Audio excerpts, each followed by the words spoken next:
And welcome to the Town Council meeting, Wednesday, 26th of February. And also an extra welcome to those joining us online or watching it later. Apologies for absence received from Councillor Bell. Are there any others? No. To speed things along, I'll propose the absences and seconded by Councillor Nicholson. All those in favour? Any against? Abstentions? So that's carried unanimously. Thank you, everyone. Declarations of interest. Do we have any declarations of interest? Councillor Welland. Item 16, Mr. Mayor, I'm a member of the planning committee on Dorset Council, so although I will sit in for the discussion, I won't take part in it and I won't vote, just to err on the side of caution, should anybody suggest tomorrow that I'm predetermined. Thank you for notifying. Councillor Northern. Likewise. Exactly the same.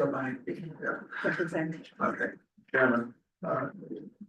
Councillor O'Leary. Yes, thank you. I have the same situation, but my understanding, correct me if I'm wrong, but we'll be asked to leave the room tomorrow, actually, as we are members of the town council. In any case, Yeah. So either way, I'll be. If we're leaving the room tomorrow, can we discuss the matter tonight, because we won't partake in any of the Dorset council members, can we therefore partake in it when town council members? And over to Clark, Town Clerk.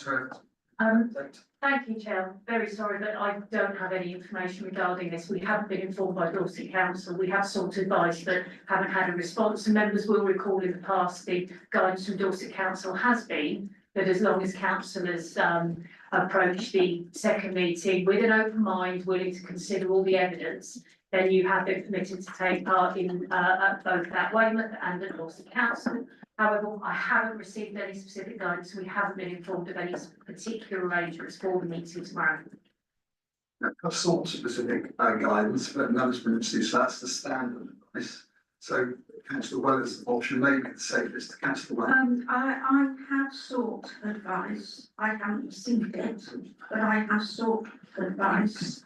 And my understanding for tomorrow and from previous experience is that clearly I can't be unaware of what's going on this evening, but I'm taking no part in it. I would sooner leave the room here and trust my fellow Weymouth councillors to come to a suitable decision and leave myself free to take part in tomorrow's discussion, particularly since there are, well, Councillor Bell's not here, but there are 5 of us who could be on that planning committee tomorrow. We almost won't be for it tomorrow if we're excluded. Isn't he? Oh, right, okay. No, okay, so there are four of us tomorrow, and that will, that takes an awful lot of us out of tomorrow's debate. Okay, well, they've all noted. We'll put it down in the records and we'll understand if you don't participate or leave the room. Thank you, councillors. Next is the minutes of the last meeting held 15th of January, as whether they're a true and accurate record.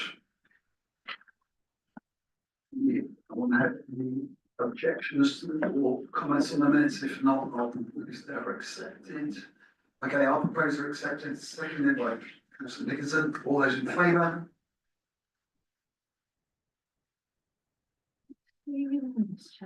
Good. Okay, thank you very much, councillors. We move on. Councillors' questions and statements. So we have one, I think, lined up. Councillor Peter Dickinson. Thank you very much, Chair. It's very quick. Why is my PID for the school's crossing officer for St Andrews School not on the agenda to be voted on? Which is what I was told it was going to be, because it wasn't at the F&G. Can I hand over to Ian Milne for a response? Okay. Clark, a response. Thank you, Chair. At its meeting in September, the Finance and Governance Committee considered a project initiation document, PID, in respect of providing the funds to reinstate the school crossing patrol at St Andrew's Primary School in Weymouth. Having considered the PID and the information contained within the report, members of the Finance and Governance Committee asked for further information to be obtained in respect of similar sites across the whole of Weymouth, where funding for school crossing patrols has been removed due to them not meeting the national guideline criteria. It has been determined that the cost of providing a single school crossing patrol will be in the region of £8,000 to £10,000 per year. However, if this service was to be adopted, then all requests would have to be considered on an equal and transparent basis. The cost of reinstating school crossing patrols across the whole of Weymouth would be in the region of £100,000. If the council resolved that it wished to undertake this service, then this amount would have to be found from reserves in year one and then built into the council's base budget for future years, which would result in an increase in council tax or a reduction in funding to other service areas. Councillors will be aware that it is proposed that a list of items that require funding will be brought to full council in April and May, so that a list of priorities that the council wishes to support for the financial year can be determined. The school crossing patrols will form part of this list, and councillors will need to decide if it is a new service they would like Weymouth Town Council to adopt. Because of the limited amount of funds that are available to support all the council's priorities, each scheme and project cannot be considered in isolation or on a first come, first served basis. Therefore, all schemes and proposed projects will be considered together by full council in May. Thank you, Chair. An opportunity to come back. Thank you very much indeed, Chair. It's just that when I contacted Dorset Council, they said that the cost for a school crossing officer was between £4,000 and £5,000, depending on the hours done. So I don't know why it suddenly shot up to 8,000.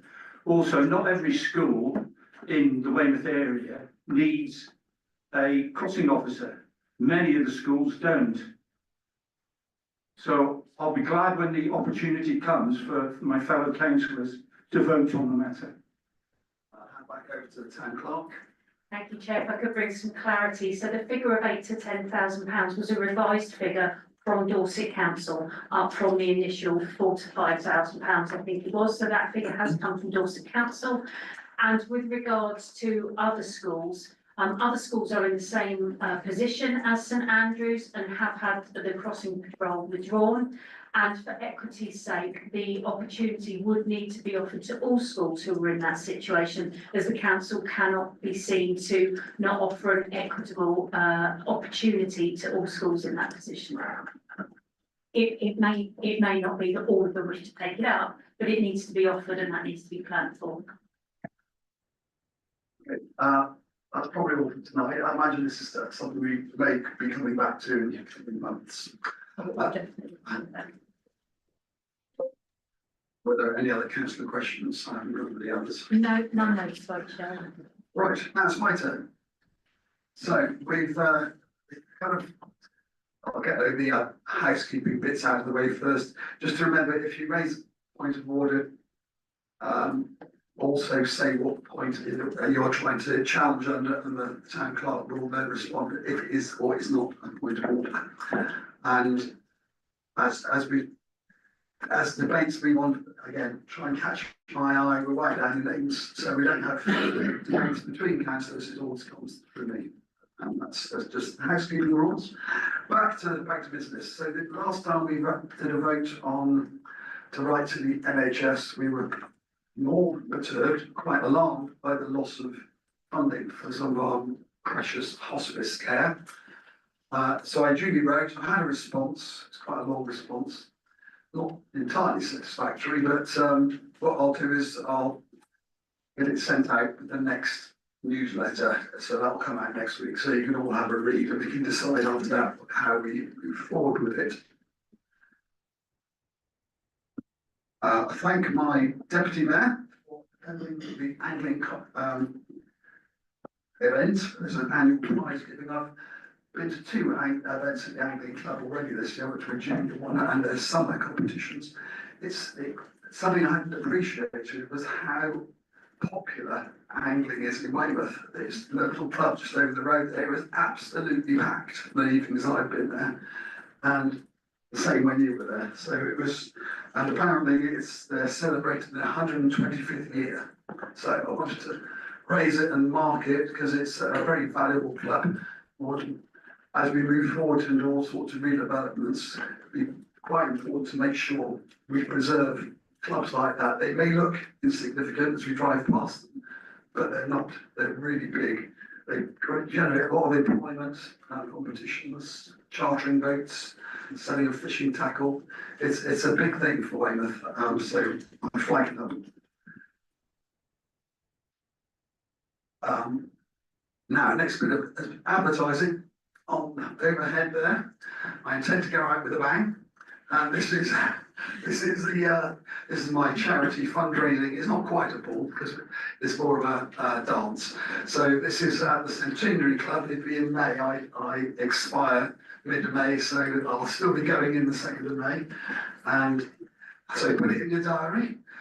Come along, bring your friends, family, enemies, neighbours, and I'll be playing there with one of the bands I play. We've got a night blues and soul band, basically based on the Blues Brothers. So if you want to come in Blues Brothers attire, that would be entirely appropriate. So hope to see many of you there. I will keep promoting it at future events. Now, the matter is slightly more serious. The other events, it's been a relatively slack month after quite a busy Christmas, but particularly memorable ones were something to do with the Holocaust Memorial, which there were several in Dorset Strand, Weymouth. I went up to the Corn Exchange. It was a very well attended event there. Remembered the Holocaust during the war, but also Srebrenica during the Bosnian War, and I'd heard from a charity that had been working from Dorset, going out and setting up a project over there. Having also recollections from the Gypsy community. It's well known that 6 million Jews died, but not all to remember that 2 million Roma also died in the camps. So they were remembered. We followed that up, or tried to follow up, with a meeting, a service which takes place every year in our own gardens, and it's a Radical Park. There's Barbara there. We were all queued up ready, but the weather continued on that day, much as it has for my entire mayoral year. In a sense, it was a driving gale and rain, so we retreated indoors and held a small private ceremony here in the council chamber. But I'll just read out the final prayer of that meeting because I think it's worth saying because it's quite relevant. And loving God, we remember the 6 million Jewish lives taken in the Holocaust and all the others who suffered during that dark chapter in history. We acknowledge the prejudices that divide and harm, including those we carry ourselves.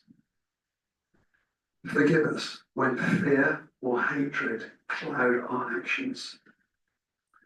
Help us to see each other as persons precious in your eyes and to stand against the darkness with courage and love. Through our prayers and actions, may light drive out darkness, love overcome hate, and good prevail over evil. Help us live as people of kindness, generosity, in love, in all we say and do. Amen.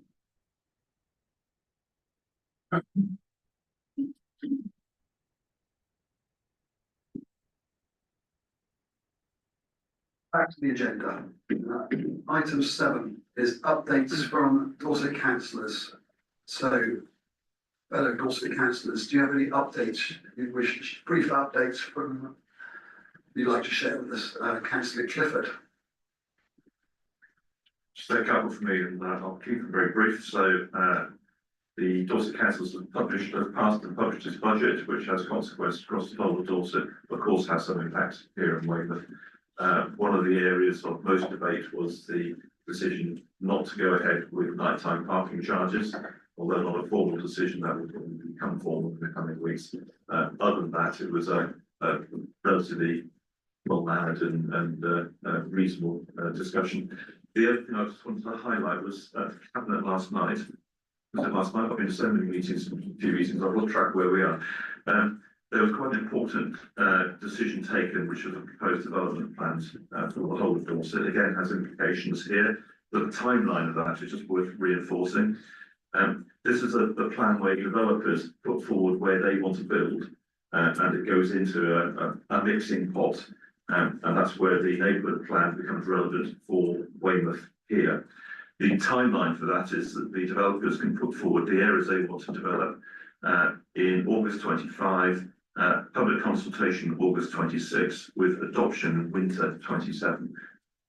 Sounds like quite a long time scale, but when you bear in mind where the Weymouth neighbourhood plan is within that, it becomes a more important document, worth highlighting the timeline on that. Other than that, I think that's been. Thank you for that. Councillor Taylor.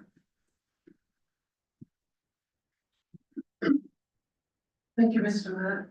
I just wanted to give a brief update from my perspective as the portfolio holder for housing and health.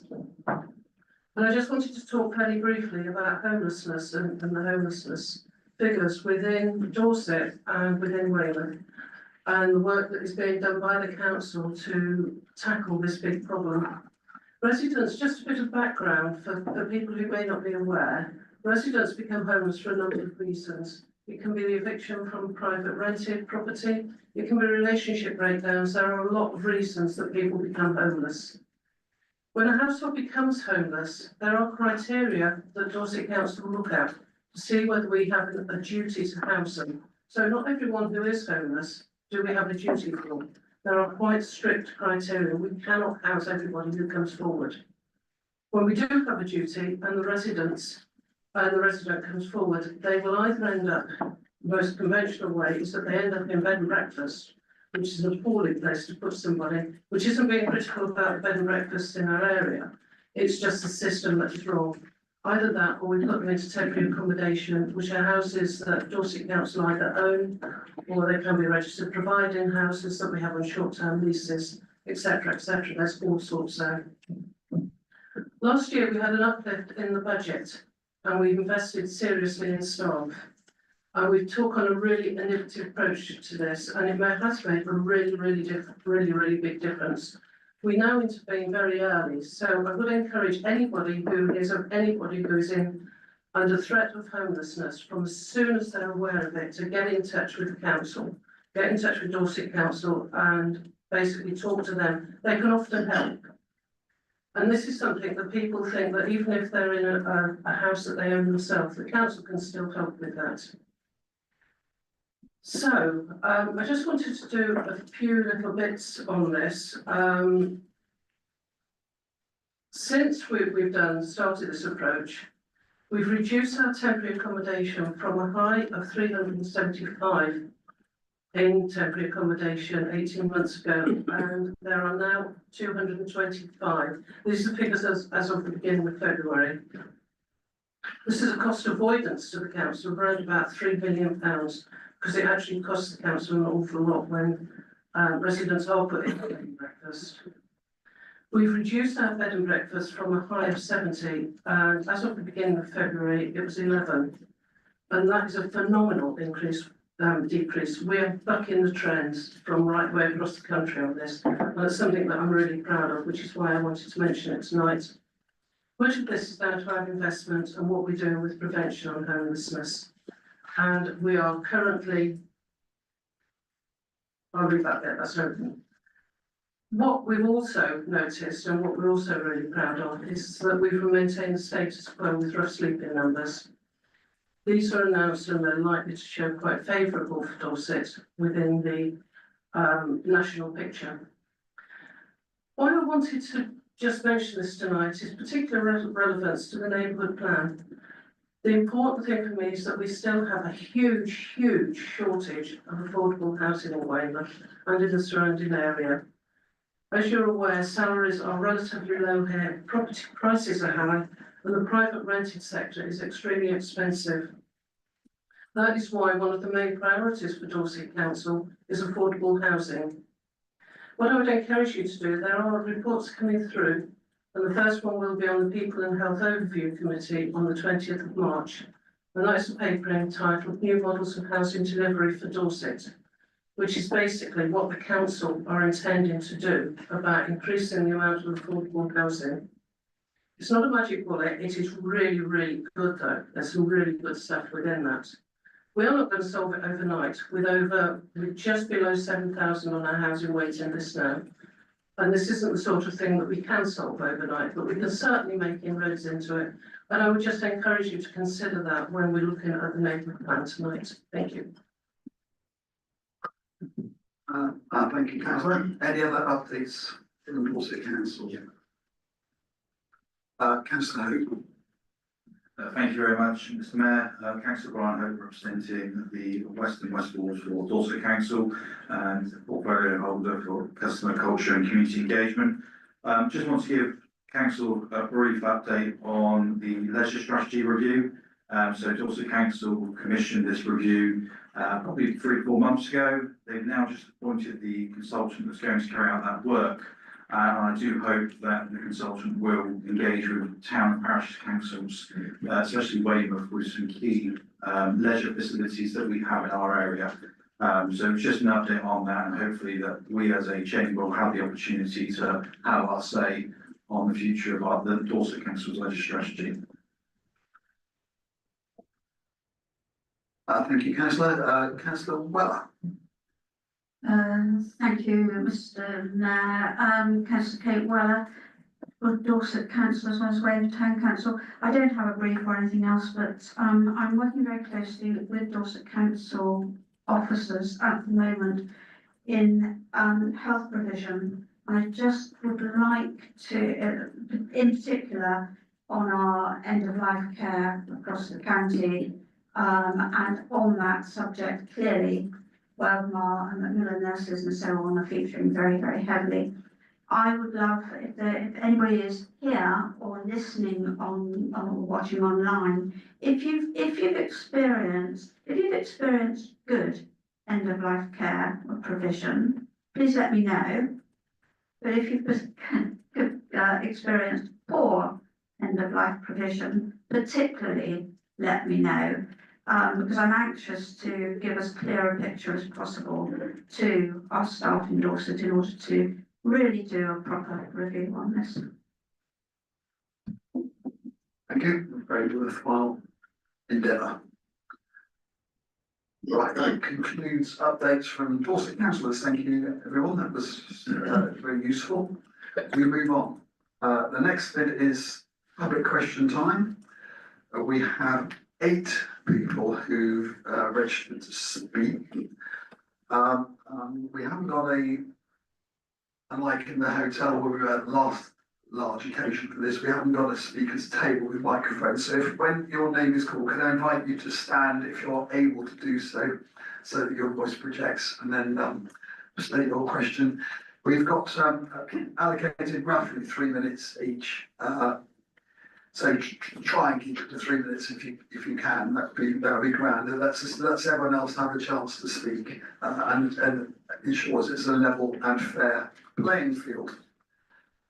So first on the list, Mr. Glenn Vandermas. Thank you, Mr. Chairman. Good evening, councillors. I think most of you know me.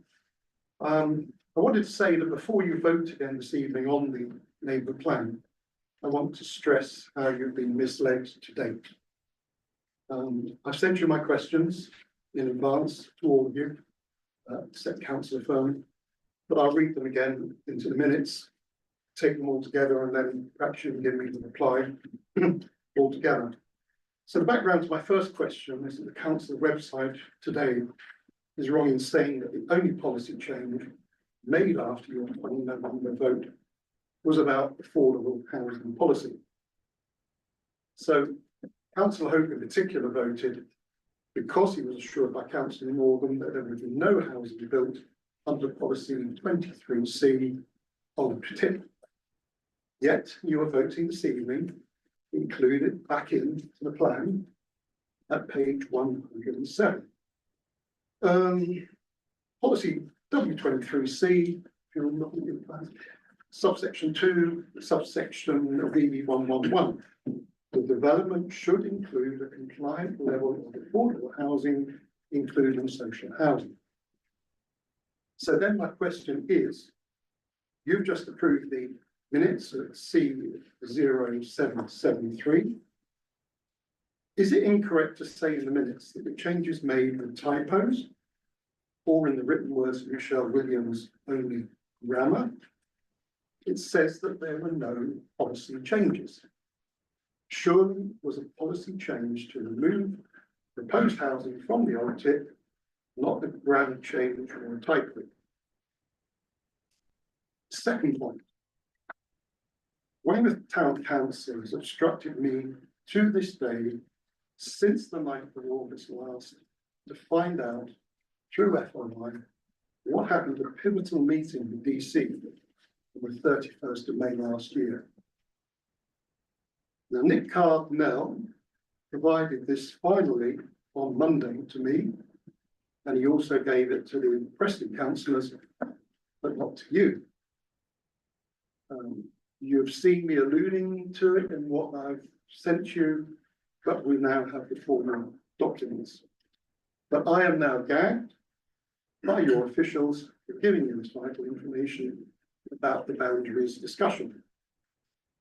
So my question is, would it not have been possible to change the Weymouth Neighbourhood Plan 2020 parish boundaries to consider development outside the boundary drawn, following guidance obtained from Dorset Council officers in 2024, Nick Cardinell and Ed Jerry, especially since the boundaries were amended in spring 2024.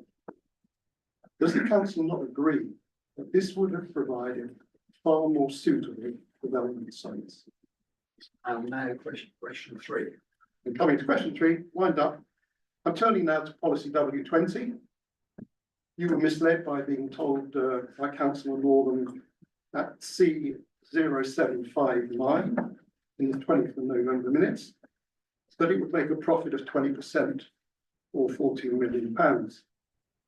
This is false. You are voting tonight for the plan at page 95, which reduces this to a theoretical £500,000. This is false. And you are ignoring the detailed budget, which confirms multiple times a profit of £100 without the 3 enormously expensive items of huts, endowment for the 23 hectares to Dorset Wildlife, and the connection to the overwhelmed sewage system. So that's why the developer has fled. £100 before massive costly looked at.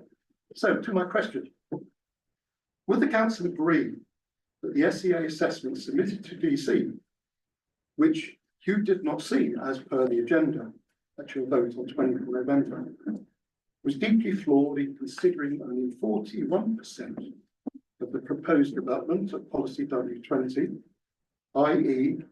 112 to 137 houses, and not the 250 in the plan and the 270 proposed from the now departed developer? Is this SEA going to be withdrawn and reconsidered in the light of previous historic assessments in sustainability appraisals by DC between 2017 and 2021, which produced very different results? Thank you. Thank you for the questions. Before I hand over to the town clerk, I just explain how the questions and answers work. The questions are submitted in advance, and then we prepare a response to the questions which the town clerk has and the team have been worked on. She'll read the response to the questions. That's it It's not an invitation to debate up for the public or for the councillors. It's a question and an answer session. So I hand over to the town clerk to give the answers. Thank you, Chair. Just to offer some clarity to councillors, I will be reading the prepared responses to the questions as they were raised on email, and unfortunately I'm unable to respond to any additional information that was raised tonight. So on the first question regarding grammar typo changes, there were no changes to policy intent since the version agreed by yourselves at the council on the 20th of November 2024. I understand there is some confusion regarding house building on Lodmore Old Tip. This was specifically identified in the agenda for the full council meeting back in November under WNP 29, Lodmore Old Tip, changes from residential leisure to leisure in accordance with the wishes of the landowner and with policy way 8. The minutes of that meeting show Councillor Hope asked specifically whether the neighbourhood plan included housing at Lodmore, and Councillor Northern replied that Lodmore Tip is no longer included for housing. There was indeed a typo, and councillors will see from the version of the neighbourhood plan agreed at full council on the 20th of November that the supporting text and the policy text did not agree with each other. This was due to the words proposed housing not being removed in the supporting text as intended. The text was subsequently corrected by removal to ensure the policy and the supporting text agreed. It was the recommendation of the steering group after the Regulation 14 consultation that proposed housing was removed from the policy. On to question 2 regarding parish boundaries. The first step in bringing a neighbourhood plan about is to have the planning authority, in this case Dorset Council, approve a boundary, and members will recall that going through this council some years ago. At the start of the process, this was the Weymouth Town Council boundary, which included the area of Sutton Point, which already has a made neighbourhood plan and had that plan at the time. Whilst it is technically possible to change a boundary mid-plan process, it does set the process back significantly, as delivery structures would need to be reviewed to include other agencies, such as our neighbouring town and parish councils. And it is usual for neighbourhood plans to follow town and parish council boundaries. The boundary changes in 2024 were brought about following a lengthy community governance review process by Dorset Council, and I'm sure councillors in the room will recall that process. The steering group sought clarification from Dorset Council on whether the neighbourhood plan needed to be updated to align with the revised boundaries back in 2024. Dorset Council clarified that this was not mandatory and that the neighbourhood plan could be updated at a later date, and that should the boundary be adjusted mid-process, then parts of the process may need repeating, and this could have elongated the process by a couple of years at least. Further clarification was then sought as to whether changing the boundary would enable the new housing north of Littlemore to be counted in the housing delivery for Weymouth. Dorset Council responded that should the boundary be extended, then the housing requirement would increase by the housing allocated in the local plan in this area. It is hoped that the development north of Littlemore will provide much needed homes for local residents, both to buy and to rent. The steering group felt that having considered the options, the most sensible and reasonable approach was for the boundary to be reviewed as part of the ongoing monitoring and review process following the Weymouth Neighbourhood Plan being made following a referendum. On to the third question, Chair. The Council has not agreed the assessment was deeply flawed. Officers do not support this view, and the Weymouth Neighbourhood Plan steering group does not support this view. In the SEA version 3.0 submission version, authorised 6th of December 2024, the introductory SEA summary makes clear on page 3 that the assessment for Wycoliver Farm is based on 250 homes. In the document, there are 5 references to Wycoliver Farm with 250 homes. Chapter 4 reports the interim phase of the SEA, which addressed consideration of reasonable alternatives through the SEA. In this chapter, there are 2 instances with references to 112 to 135 homes. It is chapter 5 which appraises the submission version of the neighbourhood plan. And in this chapter, there are 3 instances with a correct reference to 250 homes and no references to 112 to 135 homes. The developer did propose 270 homes in their response to the Regulation 14 consultation, but this was not taken forward by the steering group. The public should ensure that all their views are raised in response to the Regulation 16 consultation, and the examiner will determine if these are significant. The sustainability appraisals mentioned are a different document. These were carried out for the Dorset Council local plan and have a different basis to that required in a strategic environmental assessment, an SEA, and were based on a different site arrangement, different policies, and different housing numbers. This is not a reason to withdraw the report. The agenda to full council on the 20th of November noted at the foot of page 6 that the strategic environmental assessment of October 23 report is being updated to reflect the changes to the policies. The expectation is that this will reduce system impact. We shall not submit the plan until this has been received. This was based upon verbal discussion and an email received from AECOM consultants on the 13th of November 24, which stated, "It is not expected that the proposed submission version of the Weymouth Neighbourhood Plan will have any additional significant environmental effects to those which have already been identified at Regulation 14 consultation. It is not the intention to seek any changes to the agreed documentation at this meeting, merely confirm the consultation draft of the Weymouth Neighbourhood Plan." Thank you, Chair. Thank you. Next speaker, Timothy Spooner. Good evening, Mr. Mayor and councillors. I'm Tim Spooner. I'm chairman of the Friends of Greenhill Gardens. My question is very much smaller in scope, previous one. Is this, that the Friends of Greenhill Gardens wish to understand why the Greenhill Gardens were omitted from the list of local green spaces in the neighbourhood plan. And are the councillors aware that this omission will cause us considerable difficulty in obtaining funds for future projects? The reason for this, if I may explain, is that our projects like the restoration of the unique floral clock and possible other developments around the bandstand depend on the sort of view that the Greenhill Garden is a long-term asset to Weymouth. And without the assurance that it's an accepted local green space, this is not as well proved as would otherwise be. Thank you for the question. I'll hand over to Town Clerk for a response. Thank you, Chair. Local green space submissions were made as a result of submissions from members of the public. No submission regarding Greenhill Gardens was made by the public when this was publicised in 2020 or during the Regulation 14 consultation. Officers contacted the council's Friends of groups to promote the opportunity for local green space inclusion to add to the designations that already exist. Submissions were received for Radipole Park and Gardens and other council-owned sites, and these were included. However, it is our understanding from other neighbourhood plan areas that the examiner may in fact decide that as public parks owned by the council already benefit from multi-layered protection, that they do not need designating as local green spaces, and so he or she may recommend that they are removed. The lack of inclusion of any area does not in any way remove any existing protections or designations. And as such, areas not covered by a local green space designation are not put at any additional risk.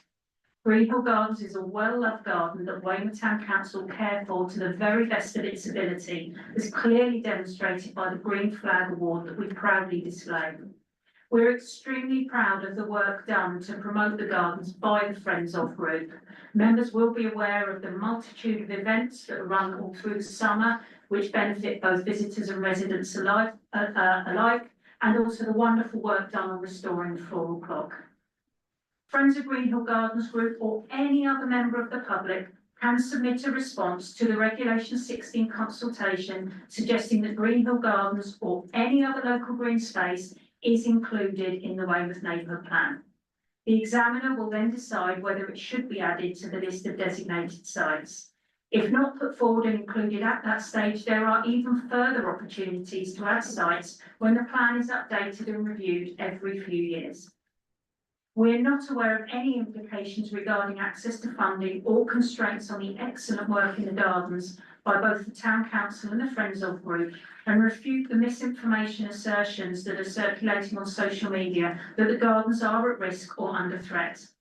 All existing protections will continue to apply as they have done since the council took over the site in April 2019. We very much hope that anyone concerned and anyone with any suggestions regarding anything in the neighbourhood plan raise the issue via the Regulation 16 consultation currently being run by Dorset Council and ensure their views are heard by the examiner. And we will continue, we look forward to continue working with the Friends of Group and supporting them in the excellent work they do, Chair. Thank you, Town Clerk. Next on the list, Alex Bailey. I didn't expect it to prompt so quickly there. Usually AB's on first, but yeah, the question. So I'll keep it short and sweet, I promise on this one. So good evening, councillors. Alex Bailey, Weymouth resident. I wrote to you on the 29th of January this year to point out that the housing needs figures in Weymouth Neighbourhood Plan, specifically on page 75, paragraph 9.6, are inaccurate. I supplied most up-to-date FOI data directly from Dorset Council to substantiate this. I also raised this matter with you verbally on the 20th of November 2024, prior to the vote at that time. Are you now preparing to vote? No. As you are now preparing to vote again, could you please reconsider the data that you're relying on, given that it conflicts with the latest figures from Dorset Council, before submitting the plan once more? Second, even if this neighbourhood plan progresses, it seems to be disregarded even before its earlier submission to Dorset Council, or treated as if it has already been finalised in collaboration with developers. As mentioned in my January email, Cobra House Limited has already advanced detailed plans for Beverley Road, extension of the Moor, including landscaping, layout, and property scale. The current Weymouth plan, page 100, proposes 25 dwellings for the site, yet a recent Dorset Echo article reports only 17. What assurances can you provide that the developers will adhere to the neighbourhood plan as it stands? Thank you. The questions, I'll hand over to Town Clerk to provide a response. Thank you, Chair. The neighbourhood plan was drafted based on the figures available at the time.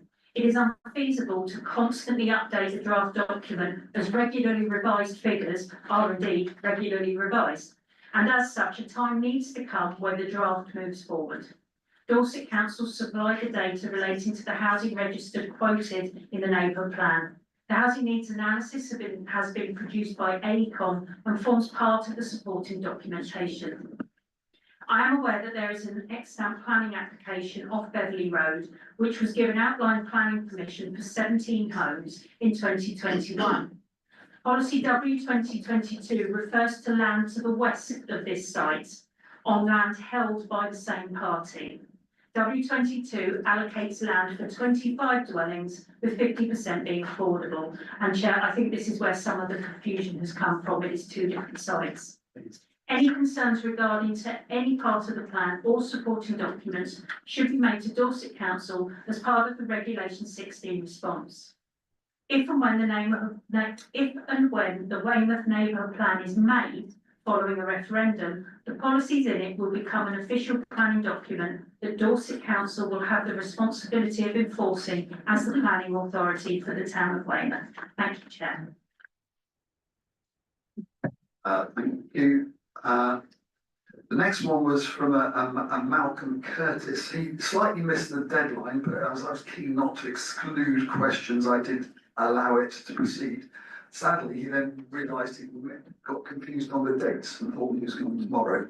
So it was a late submission, which didn't give us time to get a response. So what we'll do is we'll read the question and then a response will then be provided. Oh, David Northam has provided a response. In that case, we will have a response from David Northam after the question. Can I ask you to read the question? Yes. Thank you, Chair. So the question is, did, and if so, can the Town Council share how it reached a conclusion that is contrary to both national and Dorset council policy that an affordable policy set at one unit would yield more affordable housing and not kill off the delivery of these small but important infill housing schemes. So councillor Northam, short response. Thank you, Chair. I think a formal response is still required, but I'd like to just give a quick verbal response. The answer is quite simple. He's entitled to his view, as all developers will have a view, and he should raise that view with, as part of the Reg 16 response to Dorset Council. This policy was introduced by the steering group as a result of comments made in the Reg 14 consultation. It's intended to stop developers avoiding having to make a contribution to the development of needed affordable homes. The policy document refers to the precedent which has been set by the recently approved Purbeck Local Plan Policy H11, which also seeks contributions towards affordable houses for sites of between 2 and 9 homes. Thank you. Thank you. We'll make sure that the minutes reflect what's been said and any additional responses. Next, Rob Cheeseman.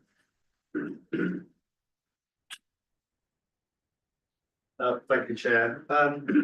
Just as we are about to consider, Rob Cheeseman, I'm a volunteer resident member of the steering group.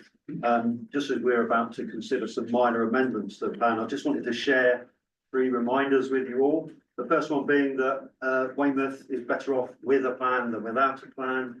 No plan does not mean no development.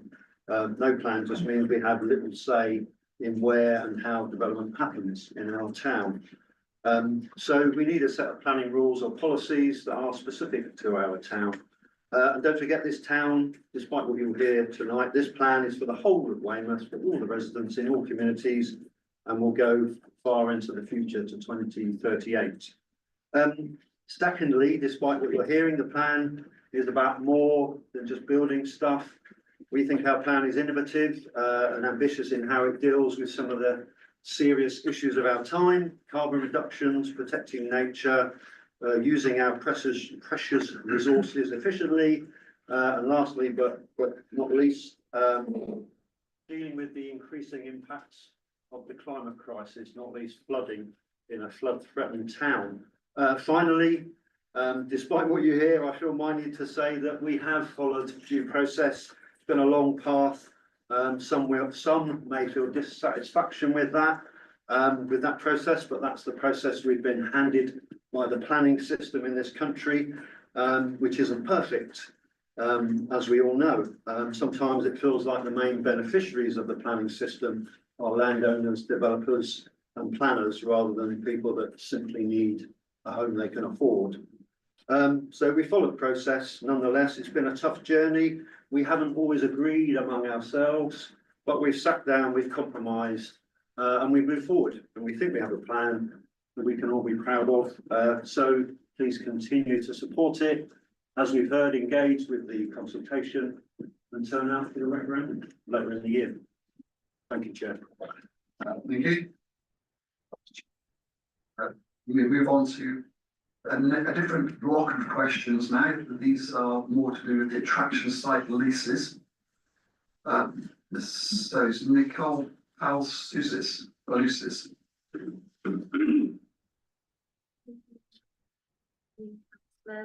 My name is Nicole Palusis, and I'm here to talk about the Weymouth Super Snaz regarding the council's recent statement, Weymouth Seafront Heritage Attractions. The Weymouth Super Snaz are a part of Weymouth Heritage. It was designed and built at the request of the West Dorset Council's demand in 1999. In the year 2000, the ride was installed on site A3, especially made and allocated the ride and ran by Anthony Norton. We have ran this fun, entertaining attraction since 2004 in our family. The first in my family to run the ride was my grandfather from 2004 to 2013, and then my dad up to now. Weymouth Town Council has ostracized us and disrespected our service to the community and tourists who have enjoyed our service all these years. The public loves the Weymouth Super Snail ride. My question is, why are the council doing the opposite and ostracized the snail ride by not allocating a specific area for this heritage traditional attraction? When in your seafront strategy, you are stating that you are keeping these existing traditional attractions. Thank you for the question, and to make it a bit of variety, I'll hand over to Charmaine Denny to provide a response. Each of the beach attraction sites, including the 3 heritage attractions, so the heritage attractions are the Clairvoyant, Punch and Judy and the Donkeys. They all have a lease or a license. And when these come, and as a town council, we issue these. None of the tenants have security of tenure, so when their leases come to an end, there's no guarantee that the previous tenant will be able to continue to operate from that pitch. The council follows a tendering process to ensure that we are receiving the best value, and this is as per our council's financial regulations. Within the seafront strategy, it states that the council will retain high quality attraction sites away with beach and seek to consolidate the current 4 attraction sites into one larger site, predominantly focusing on attractions on vintage elements, but to include a proportion of modern. Through the recent tender exercise that was undertaken, these elements were included within the required specifications. Thank you. And a follow-up question from Cesar Palusis. Good evening, everybody. My name is Cesar Palusis. I've been operating the snail ride on Weymouth Beach for the last 12 years. I'm here tonight to make a comment, and this is in relation to a planning application that Weymouth Town Council has filed last December for the beach variation. There have been several objections about the loss of the snail ride, with many representation outlining the fact that it's a long established part of the beach attractions of Weymouth Beach. However, Weymouth Town Council have confirmed to Dorset Council that the licenses for all those rides, including the snail ride, Helter Skelter, etc., but excluding Punch and Judy and the Donkeys, have now expired. And operators will need to apply in the new tender process for the coming season, which I have not been informed of, but the council assured Dorset Council that I will be able to do so. Weymouth Town Council also states that the snail ride was inside A6 last year, 2024, but could potentially relocate depending on the outcome of the tenders. As such, it is not the intention of Weymouth Town Council to see this beach attraction removed, essentially, partially, relocated to allow a revised arrangement of the attraction A3, A4, A5 and A6. My question, Mr. Mayor, please, can you tell me which is the site that I'm supposed to go on and bid for? Thank you. Good questions, and I'll hand over to Charmaine Denny to provide a reply. The tender process for the attraction sites A5 and A6 went live and running between the 22nd of January and the 18th of February. This was run as per the council's financial regulations and as required by procurement regulations. This was an open tender and advertised on both the council's website and also Contracts Finder. During this process, any operator could submit a tender. So in theory, the snail operator could have submitted a tender, could have relocated to A5 if their tender was successful. If Dorset Council approves the variation of conditions, Weymouth Town Council will no longer be listing sites A3 and A4. However, if the variations are not approved, council may seek short-term operators for all the sites, depending on the outcome of the season. While we're still on attraction sites, so Barbara Cohen, do you have a petition to present? I've got a petition which is about recognising the importance of the Punch and Judy man. I don't know if anyone here has been to any performances by him, but they're very politically correct these days. And Judy doesn't get beaten up. It's really lots of fun for adults and children. And I feel it's important to, I'll just hand you, important to It's not very long because I only started doing it at the end of August. So I can do another one and start earlier this year, but it's about saving the Punch and Judy man and also making allowances for him around the money he pays because he's used very much in the advertising of Weymouth as a holiday resort. Thank you. Yeah, thank you for presenting the petition. I'll hand over to town clerk. Thank you, Chair. So we weren't pre-notified that this petition was coming forward. Councillors are aware we have a petitions policy and I will take this away and assess it against that policy. But Chair, I wonder if Charmaine Denny could be permitted to speak to this issue. Can you use your thing so I can hear you? Of course, so, thanks, Chair. Thing. So as per the, we can't talk about individual contacts to members of the public, but just to let you know, on our forward plan as a town council, the Punch and Judy list is on the forward plan to be discussed at the next Finance and Governance Committee. Thank you. Right, the final topic is Coast Street toilets. So Robert Theobald. Thank you very much. Just a bit of background to my question. The Cove Street toilets are entry by card only. There should be a cash option. Those without credit debit cards are excluded, indeed discriminated against. Many people prefer cash to budget, especially now in these hard times. Cash is still the preferred mode of payment by the elderly and the homeless. Cash use is increasing, withdrawals up 30% up over the last 3 years. Now, what arrangements have been made in case of power outages? People with learning difficulties rely on cash as they do not have access to their money because someone else controls their money. I wonder about the Equalities Act 2010 in regard to this issue. I wonder if these points were considered by the council before they installed a card-only system in the toilets in Cove Street. That's a background to my question. Thank you.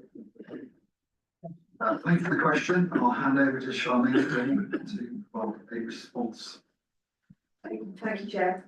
A 50p charge is being introduced to Cove Street toilets to assist with ongoing maintenance and cleaning costs involved in keeping the town's public toilets clean and in good working order for members of the public to use. An electronic payment system has been installed and visitors will be able to use a bank card or a smartphone to make payment. Visitors will only be able to make contactless payments. This keeps the cost down as we will need staff to regularly empty the cash collection machine. Payment is not required for the accessible toilet. This is operated by a radar key. This decision has previously been agreed by the Environment and Services Committee. Thank you. That concludes the public questions. We move on. The next item is the Weymouth Neighbourhood Plan, and I'll call on the town clerk to introduce the item. Thank you, Chair. The purpose of the report before you tonight at item 9 is twofold. Firstly, to confirm the version of the draft Weymouth Neighbourhood Plan submitted to Dorset Council. This is the version currently being consulted on at Regulation 16 stage. And secondly, to confirm the process to be followed after the Regulation 16 consultation. The draft Weymouth Neighbourhood Plan and supporting documents were endorsed by the Council on 20th November 2024. As a council and a steering group, we've listened to feedback regarding the corrections, clarifications, amendments, etc. made following that meeting and felt that it would be beneficial to bring the document currently being consulted on by Dorset Council under Regulation 16 back before the council to provide clarity and reassurance. Also in your agenda pack are 2 lists of corrections, clarifications, amendments described as errata, and you will find those at Appendix B and Appendix C. Following endorsement, it's likely that the ongoing Dorset Council Regulation 16 consultation may need to be extended to ensure a full and clear 6-week period. The version of the Weymouth Neighbourhood Plan currently being consulted on by Dorset Council is the correct version and the version before you at the meeting, as I said before. As with the item originally endorsed at the full council meeting on the 20th of November, this is not an opportunity to redraft the plan. Any amendments proposed would necessitate a repetition of several steps in the process to ensure public engagement. My officer estimates are that this could set the process back at least a year and probably longer. The report also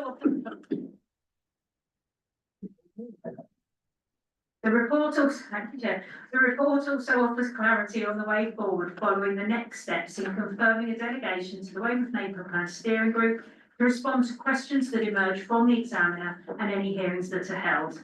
The Weymouth Neighbourhood Plan Steering Group will further be delegated to attend any hearings to represent the council's views. This is a natural extension of the delegations to the group already in place to draft the plan and to respond to previous consultations. This delegation is the norm in the neighbourhood planning process nationally. Any proposed modifications to policy will be brought back to this council for agreement before the final submission to Dorset Council for a referendum. Thank you, Chair. The microphone clearly has its own artificial intelligence and cuts people off. So we have a proposed officer recommendation, but I'll hand it over to everyone now to debate and see if you can propose and second a recommendation. First, how I can see is Councillor Northern. Thank you, Chair. I think the town clerk has put the situation very clearly, but I think there is other confusions going on. It's referred to that the process is now being managed by Dorset Council, and it's exactly that. It's the process that is being managed by Dorset Council. They are not determining the content of the neighbourhood plan. That content of the neighbourhood plan is determined as a result of the examination. So members of the public have the opportunity through the Reg 16 to submit any observations or comments or desires that they might want to express as part of that Reg 16, and they can do so in the consultation period, and the examiner will consider that. He will make recommendations, and they will then be, if they are substantive, changes are necessary and they are substantive, they, as the council, as the Town Clerk has said, they will be brought back to the council for endorsement. The other thing I'd like to mention that also seems to be a misconception, which I'm picking up from comments made by members of the public, is that because an allocation is made in the neighbourhood plan, it means that it's approved. This is a planning policy document we're setting, and any applications for development in those areas will still need to go through planning, the planning process. That's why we have added within the clauses for the policies a lot of conditions and criteria. Those clauses and conditions wouldn't otherwise exist, and the developer could largely do as he chose. So we're trying to provide the right balance of controls. Just picking up a little bit, I'd ask, sorry.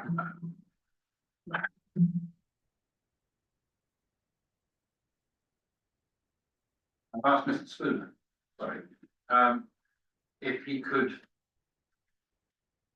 ask his members on the Facebook page to reconsider what has been said, which called for members to object to the Weymouth Neighbourhood Plan. I have written on there and suggested that they do better, as has been suggested in the formal reply, recommending that the Greenhill Gardens should be added to the neighbourhood plan.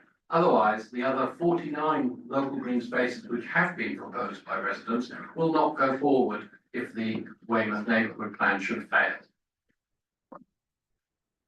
Thank you. So I would like to propose the motion as written in the report. I would like to suggest that it's split into, that voting on it is split into two parts. There's a part A and a part B. And that concludes my recommendation that we proceed with this formal endorsement. Thank you. Do we have a seconder? I would second that. Oh, first.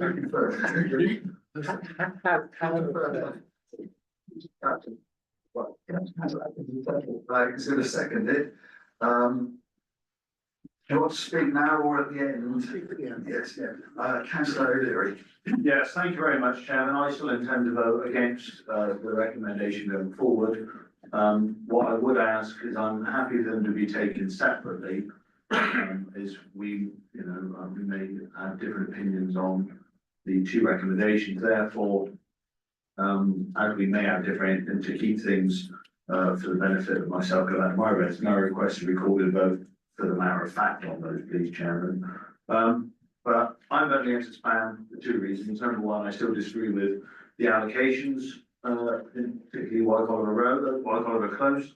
I know Mr. Cheeseman said that this is a plan for the whole of Weymouth, not just part of the area. I assume he's regarding, in reference to people of Preston, who I think he referred to in a comment once as the wealthy and vocal people of Preston. They can't help the fact they're wealthy, and being vocal is what exactly is needed in this process. We needed more residents to make this plan more legitimate. I think this plan lacks legitimacy because of the lack of engagement.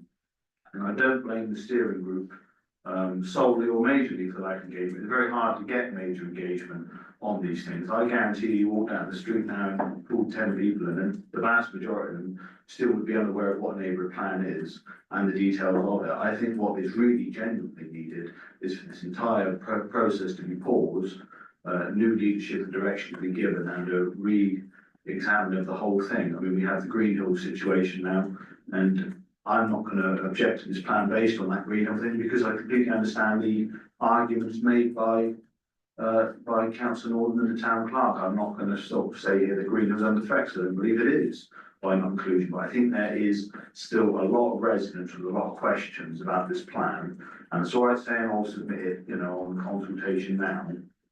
But I think due to the fact there's been a litany of issues, including the fact this is now once again coming back to us, I think a pause, a break and a reset is what is needed personally. Although I anticipate this plan to go ahead, but I feel I must say those things are on my conscience in regards to this issue and on behalf of the people I represent. Thank you. Councillor Harris, did you want to come in? I would like to propose we vote on item A straight away. We've heard all the argument. We know what all the issues are. We agreed the plan in our last meeting. We knew there were going to be some changes in errata presented to us after the plan had gone forward.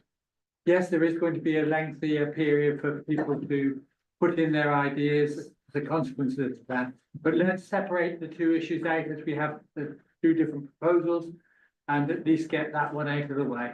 So I'm proposing we take the vote on that issue A. Okay. So we've got a proposer, we have a seconder. We've had some debate. We have a request for a recorded vote, which we're just preparing to administer.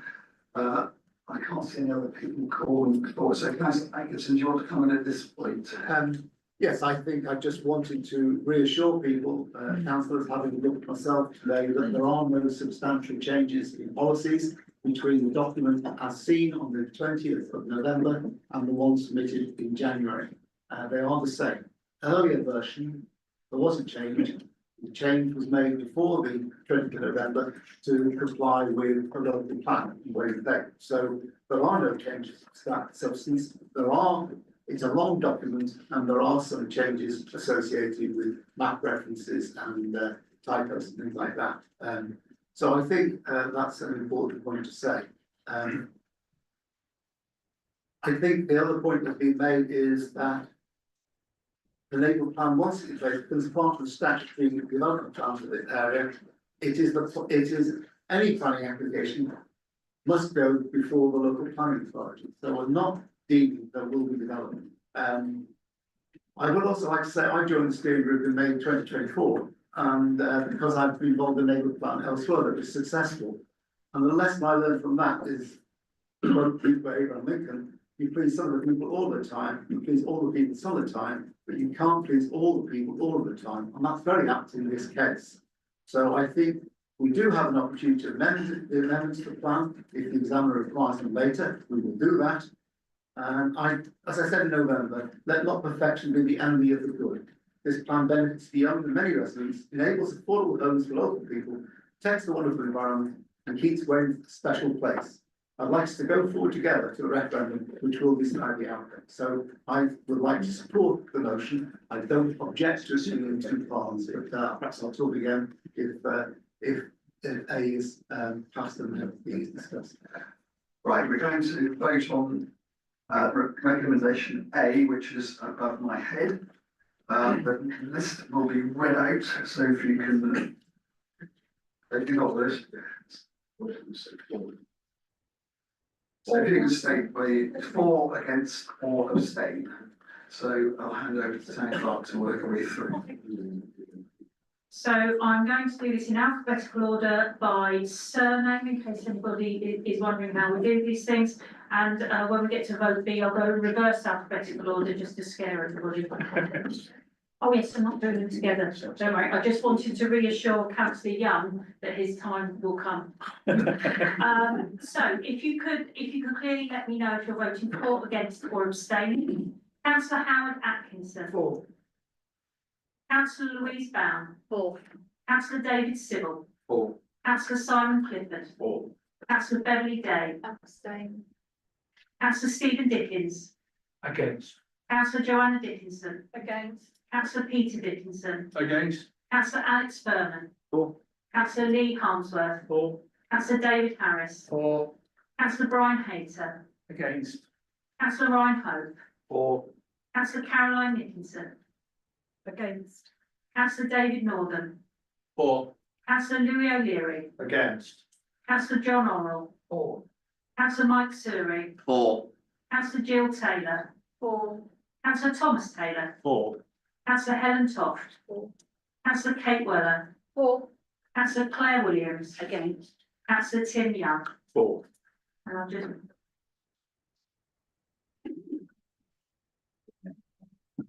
So with 16 votes for, that's carried, Chair.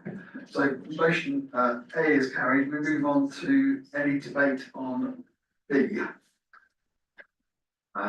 Councillor Dickinson. Thank you very much, Chair. I'm very much against this, is because we are the authority. Weymouth Town Council is the planning authority on this plan. Secondly, I don't like Mr. Cheeseman's comments about us, where he said the Conservative councillors in Preston led a campaign against the neighbourhood plan based knowingly on falsehoods. There was no falsehoods. The Preston councillors said there will be 500 houses built at the back. And when the plan first came out, there were 570 houses. So who was lying? The 100 and some you said, or the 500 we said? So for that reason, I just cannot, I urge you not to give it to the steering group. Okay, we've some historic issues there, but it's good to hear all the views that people want to express. Any other debate on Councillor O'Leary? Yes, can I ask a question of clarity? Obviously, the steering group are going to be pro the plan in a large part.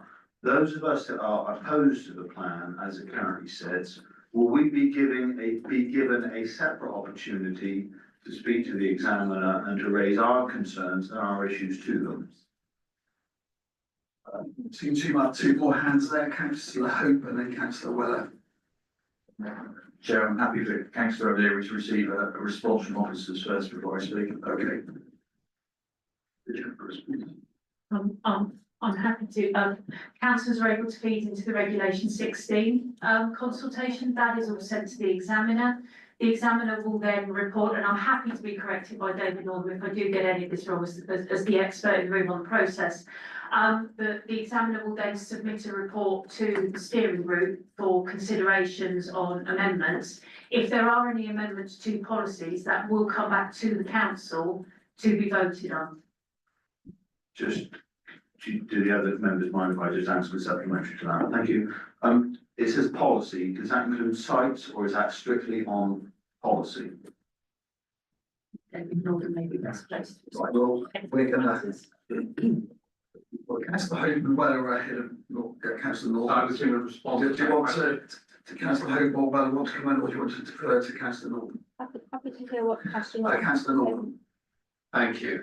So, the town clerk is basically correct in that the responses that are gathered. So Dorset Council collate the responses that are submitted. They send them off to the examiner. The examiner considers the responses, all of them. The examiner provides a report to Dorset Council. The Dorset Council come back to Weymouth Town Council. Weymouth Town Council allow the steering group who have been informed in it to review those proposals. And as I stated earlier, if there are substantive changes to the policies, then we will come to full council. Just to clarify the policies question, picking up what was said, the policies are numbered W1 to W50, and you'll note that the policies W20 and so on are site allocation policies. So they are policies.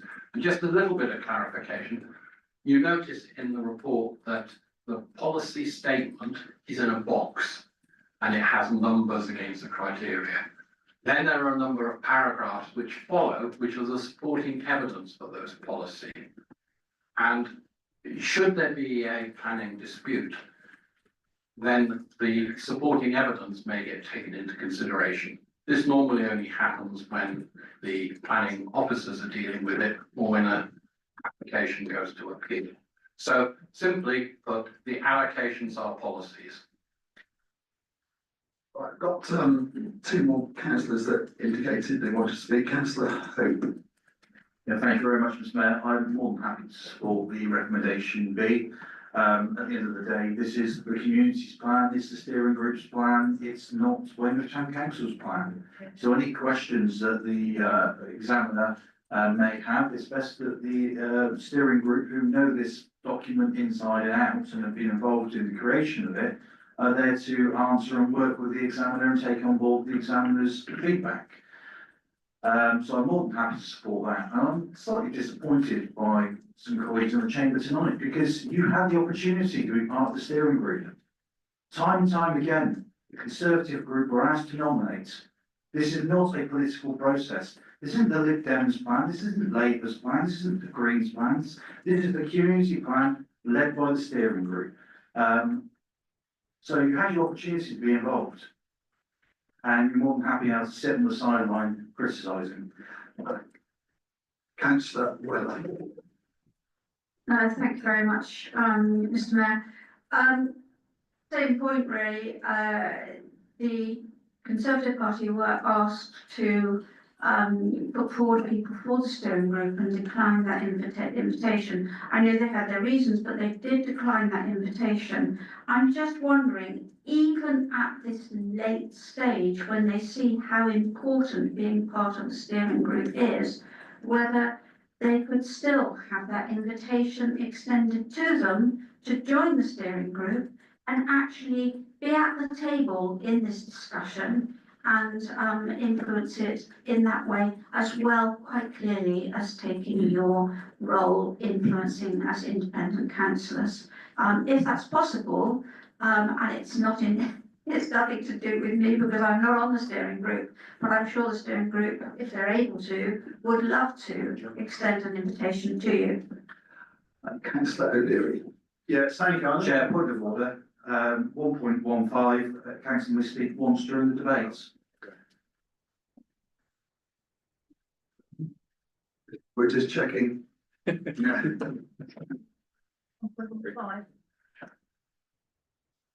Not someone speak once in the debate on a motion 1.15. As the group might nominate another spokesman. Councillor Jo Dickinson. I'm very interested when they say things like this. Previously, we had a councillor called Councillor Jan Bergman who offered to join the steering group and was refused. Why was that, I wonder? I actually met with Councillor Northam and discussed the neighbourhood plan. Didn't get proper answers, just got fobbed off because I was a new councillor. So please don't tell us that we haven't been involved because it's rubbish.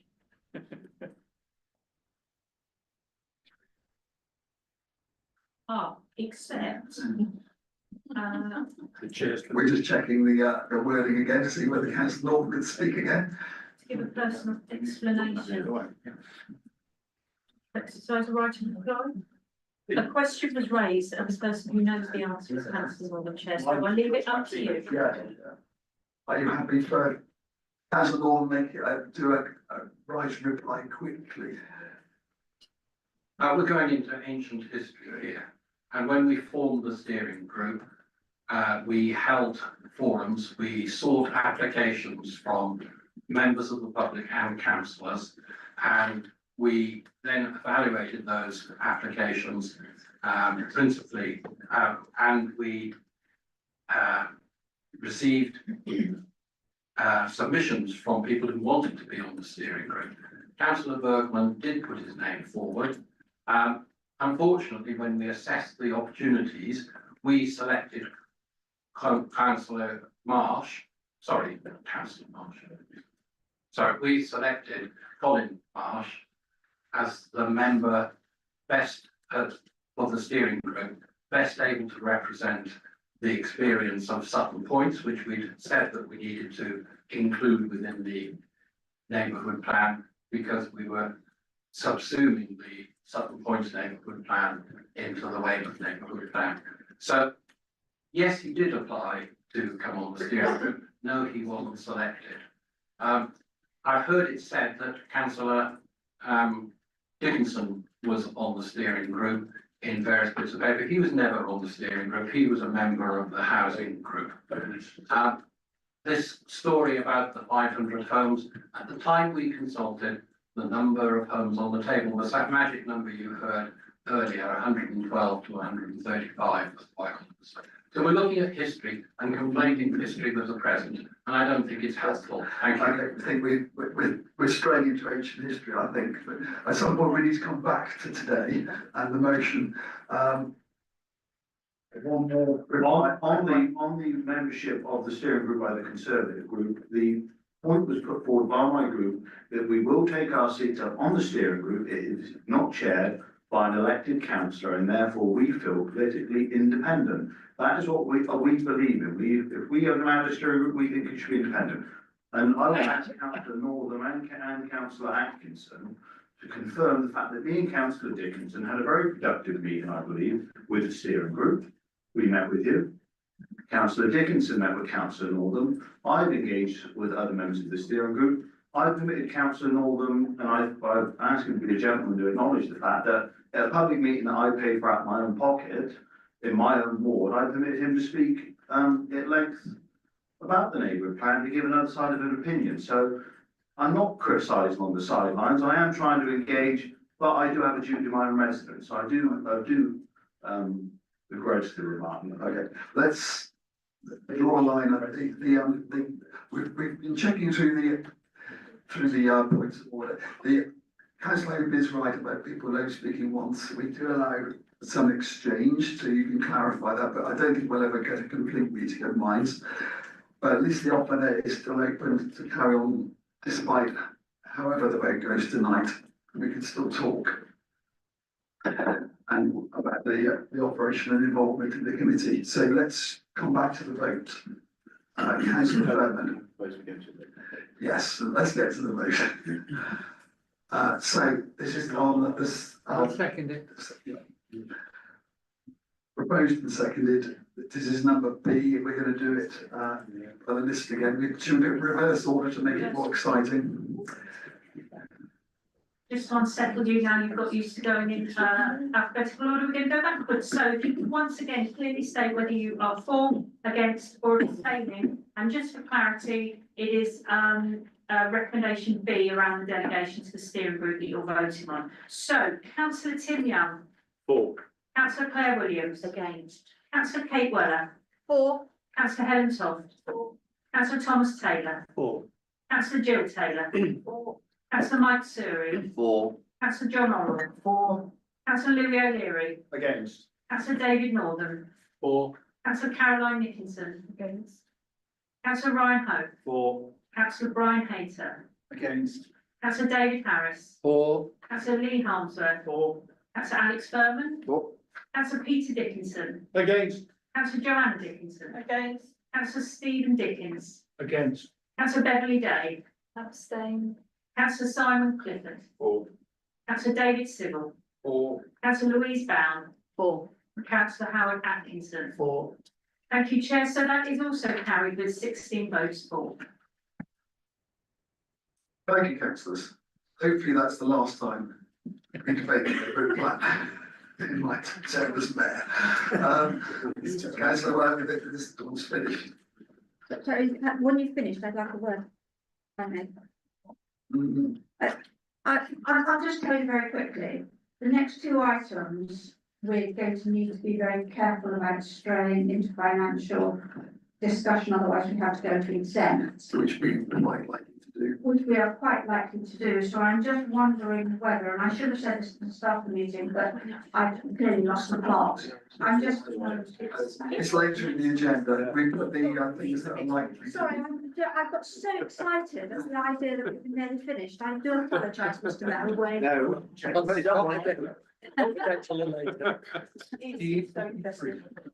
Right.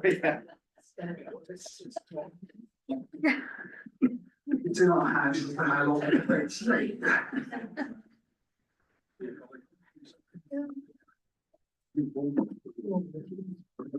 move on.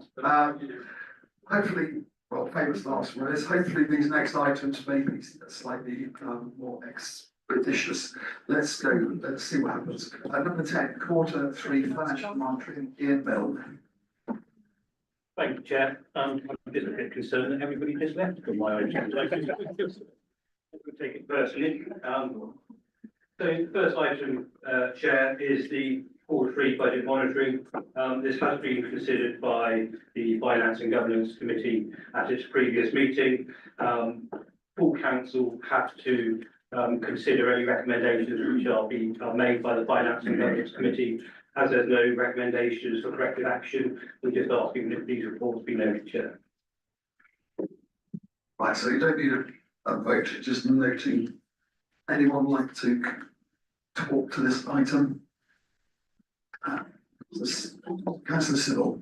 Yeah, as Chair of Finance and Governance, just to echo what the Deputy Town Clerk has said, we appear to be pretty much where we should be. Thank you very much.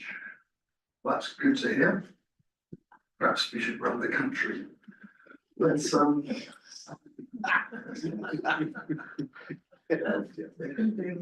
need a big time. Summer born break. Yes. So we move on. Risk management and internal controls in them. Thank you, Chair. Apologies to the members of the Finance and Governance Committee who have heard this initial introduction before. The next three items are part of our governance arrangements, which we need full council to approve. The items themselves, you wouldn't expect them normally to come to full council, but the legislation which covers us covers those small parish councils which only have one town clerk. So it's the members who act as that governance oversight, and hence why the legislation says that members have to approve it at full council. The first item is in respect of the corporate risk register, which is a live document, and again was considered at the previous Finance and Governance Committee. There were a couple of recommendations which we will take forward, which are included in the report there. But it's a live document. If anybody does have any risks which they would like to raise with the town clerk or myself, then we will consider them. But it is a snapshot of where we are at the present moment in time, and we are asking the members approve the corporate risk. Right, this one we need a proposer and a seconder. Councillor Civil. Could I speak to it first before I propose it? Yeah, that makes sense. It involves amending what we voted on very slightly. I would ask, sorry, Nicky. I would ask if councillors are asked to approve the corporate risk register and agree the recommendations made by the Finance and Governance Committee on the 12th of February 2025, please. It's not changing the substance of it, it's just making it explicit that we're voting on the recommendations made as well, please. Thank you. Please consider that proposed. Do you want to say that again? We just town clerk was temporarily exposed. Just the extra way. Hang on. Oh, sorry, might have it. It does that councillors are asked to approve the corporate risk register and approve the recommendations made by the Finance and Governance Committee on the 12th of February. Is that correct, councillor Cyril? And agree, but let's not Agree. split hairs. Yeah, no, we can change that to agree. Thank you. Agree the recommendations. Councillor Hope. Yes, thank you very much, Mr. Mayor. I'm happy to second that proposal. I sometimes feel that comments made at our committees are sometimes forgotten in the future, so tying these suggested improvements into this recommendation will make sure they're implemented. Good point, councillor Weller. Sorry, Mr. Mayor. Thank you. I'm perfectly in favour of this. I just want to make a comment, and that I wonder, and I don't want an answer right now, but do all members feel confident that they understand all our various risk registers and various topics there? And if they don't worry now, but it might be a good idea to mention to the clerk or deputy or someone, and we can maybe have a training or a briefing. If enough people say, I'm pleased that we've got it all, but I don't understand what it means, you may all be absolutely A1 on risk registers. But if you're not, don't be afraid to say so. Thank you. So we had a proposal from councillor Sybil. Was it, are you happy to second it, councillor? So proposed and seconded. Any other speakers? No, we'll move to a vote. All those in favour? That's unanimous, Chair.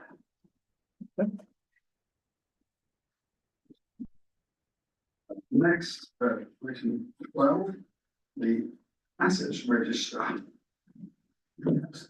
Yeah. Thank you, Chair. The second report is we just need to approve a snapshot of the asset register, which members will have before them. There is work ongoing on the asset register. It's not, particularly good format to look at. So we are undertaking some work in the background to rectify that. And again, I don't know the councillors, I might get a nod, that the recommendations made from the Finance and Governance Committee be added to the recommendation in the same way, Town Clerk, so that we can take those forward and they'll be embedded into future reports which we do. So this will also require motion of second, councillor Sybil. Thank you, Deputy Town Clerk, for preempting my first point, and I love the vote. Thank you very much.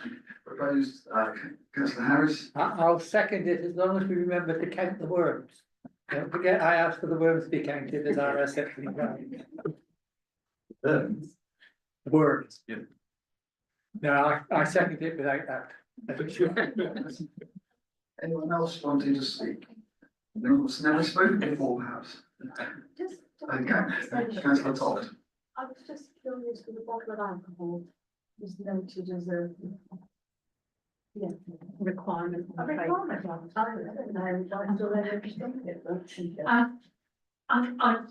Thank you, Chair. I do agree. Some days we think it's a miracle it is still on the assets register. Councillors will be aware that we had historical and have historical twinning associations with both Louvier and Scold's Bicketer, who are very generous when they come and visit and do bring over the odd bottle of schnapps or Calvados, which remain sealed so far, untouched so far, in our storage cupboard. Part of the officers. And so we've had a proposal with second now. So can we move to the vote? Move to a vote. All those approving? That is unanimous. Are they councillors present? Good. We move to item 13, unlikely for some. The annual review of the council insurance at Ian. Thank you, Chair. The final one from me is in respect of the insurance arrangements which we need to have in place. The renewals take place on the 1st of April, and we work with car insurance providers to ensure that we have the required cover. And we're just asking that members approve that we do that renewal based on the advice from Zurich and the current insurance levels which we retain within the Thank you. So this one needs to be agreed as well, so debate and then we need to propose on the second. Civil. Yeah, and with my chair of F&G hat on, I'd like to propose this one, please. Thank you. Councillor Berman, was that seconded? Seconded as deputy, Well done. Was that a hand to speak as well? Yeah, it was to ask the question whether I have to declare an interest, because my son-in-law runs the rec in this country. So I don't have a personal interest. Probably a bit sleep fire. Okay. I'll vote. Right.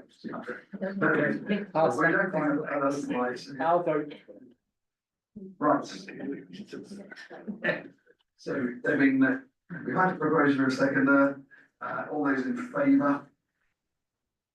1, 2, 3. Unanimous. Good. Number 14, cemetery management policy, Charmaine Denny, could you introduce the item, please? Thank you, Chair. Thank you, Chair. So this has previously been discussed at Environmental Services Committee and it's been recommended to full council tonight to adopt. Councillor Joe Dickinson. Fine enough, I'm not actually going to say anything about cemeteries, I would just like to propose it because the green spaces has been a fantastic compromise. And I'm very happy with it, so I would like to propose it. Anyone's like seconded, Councillor Weller? That's seconded, yeah. Anyone like any debate or should we just vote? Councillor Berman, we wanted to say anything? Thank you, Chair. So just a couple of questions for officers. Looking at Appendix 2, I'm just interested to know how we came up with those quite unorthodox shaped areas when we have paths, demarcations and such that allow for geographical kind of identification a bit easier than, a wiggly line and a few lines. So I'd just like some clarity on that, please. And I have some other questions, if that's all right, please. Chair. I'm happy to go to question next time. So the green spaces management team went out with the operational team and it was places that they felt they could trim. So they've taken it into consideration. So they've looked at it. I believe that some of them were existing areas because before they all spread out, so they've moved some together and so forth. But yeah, it's what the team feel would work. Okay, Councillor Berman. Okay, Chair, I still don't quite get that, but okay. Also, has there been any thoughts towards an investment in terms of what we offer as a council in terms of burial sites to kind of our living cemeteries rather than just uniform? I think of ecological support as well, I'd say the chairman who may want to be buried in living cemeteries over, I'll use Councillor Dickinson, well maintained cemeteries. But I was interested to know if officers had thought about that as an offering that we can give.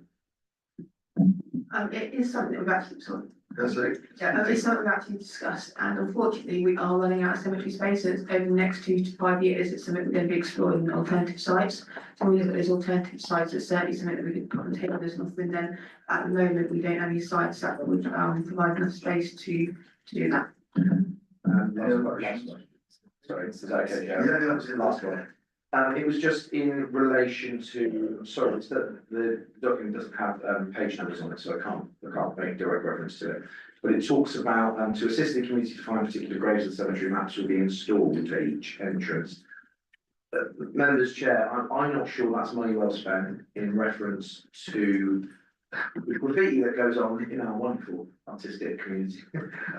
But surely this should just be online for residents to access to be able to find maps. I'm not sure it's wise money putting in signs all over our cemeteries.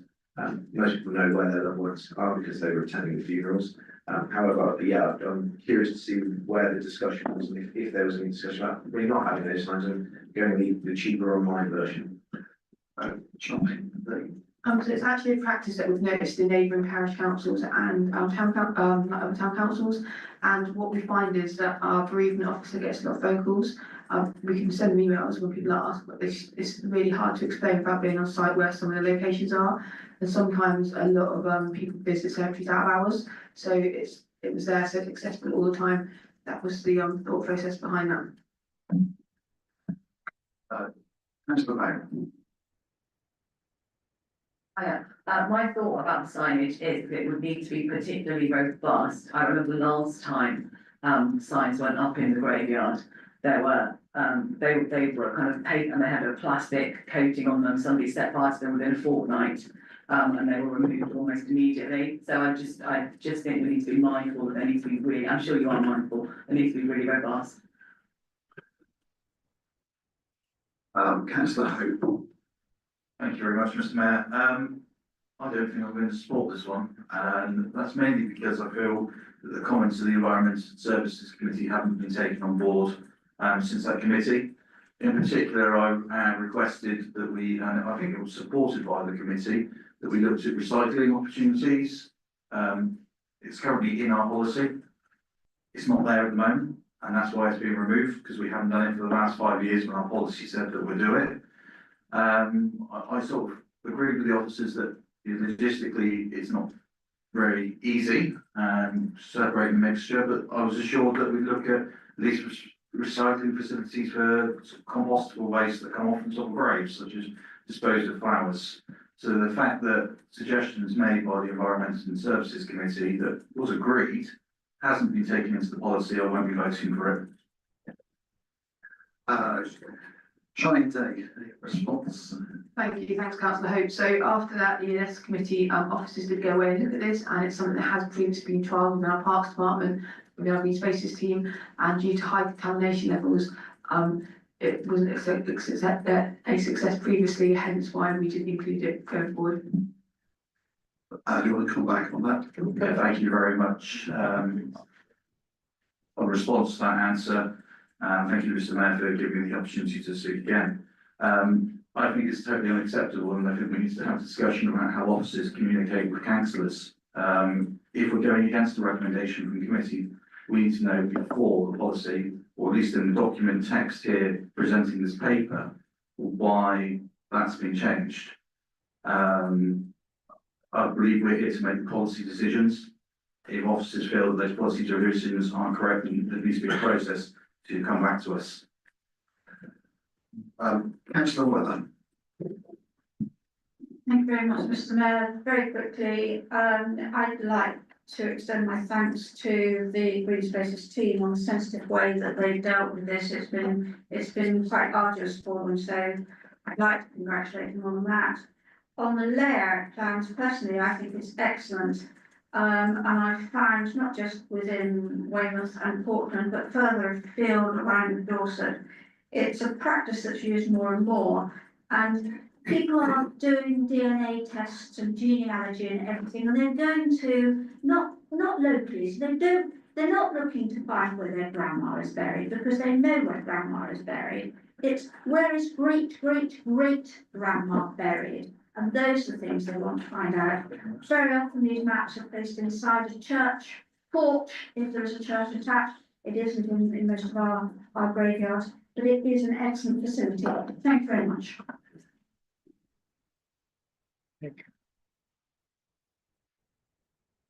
Right, so we've had a proposer and seconder. Are we ready to move to the vote? All those in favour? 1, 2, 3, 4, 5, 6, 7, 8, 9, 10, 11, 12, 14, 15, 16, 17. All those against? 1, 2, 3, 4, 5. Any abstentions? I'm abstaining, so that. 2. Right, motion is carried. Now, this is the, sort of the items we're getting to now, which we may go into exempt business if we have to get into financial detail, but we'll see how we get on. I was just thinking that, Go on. but we need to still switch off, don't we? Yes. Because otherwise we fiddle around, whereas if we do the information items, we can switch off and then we can go seamlessly through, even if we start flipping. It was only operational, I was thinking it would be easier. Very pragmatic, that's fine. Let's keep going. Catering kiosk leases. Shine, Denny, or Mr. Mayor, I think councillor, sorry if I may, so I think councillor Weller's point was that we will almost certainly go into closed session with these two. So can we just cover the information items so that they're recorded, and then we don't have to come back on. Yeah, exactly that. Okay, item 17, information items. We've got the action plan from previous meetings and the town council forward plan. It's the asked to note that, so it doesn't need proposal, second or a vote. We all noted it. Right, we'll go backwards then. So catering kiosk leases. Shall we tell you talking to this one? Yeah, in December 2024, the Environmental Services Committee voted by a majority of 9 in favour with 1 against to approve the officers proceed to tender both Common Beach Cafe kiosk leasing, and that the council will go out to tender to ensure it's still receiving best value from its assets, to demonstrate that it's managing staff and assets responsibly as per our corporate plan. As an open procurement process has been undertaken, all the details are included within the confidential appendix.